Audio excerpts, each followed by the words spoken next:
This week in grammar, we are learning about to be verbs or state of being verbs. Today, we're going to take a look at the to be verbs was and were, the ones that we use when we are talking about the past.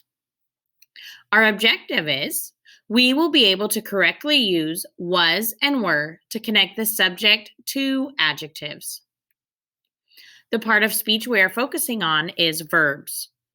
We use the to be verb was if our subject is singular or I, and we use the to be verb were when our subject is plural or you. Why do we use these?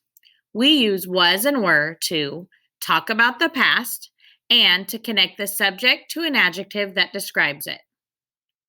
Let's take a look at the formula for writing a sentence using to be verbs and some examples. We are going to start with the subject, which contains our noun. Then we will add was or were, our to be verb, and then our finisher is the adjective that describes our subject. I was excited when I passed my driving test. The to be verb was used because the subject was I and the sentence was written in the past. He was excited to play basketball. The kitten was playful.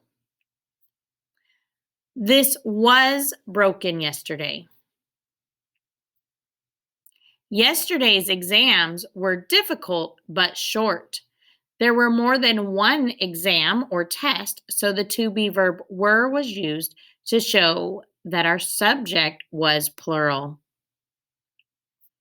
The runners were all exhausted after the race. Let's review. Here are some examples of when we use each state of being verb. We use was if our subject is singular or I. Some examples of that are I, it, he, she, this, and that. And we use were if our subject is plural or you. So some examples would be you or you, they, or we as our subjects. Have a great day.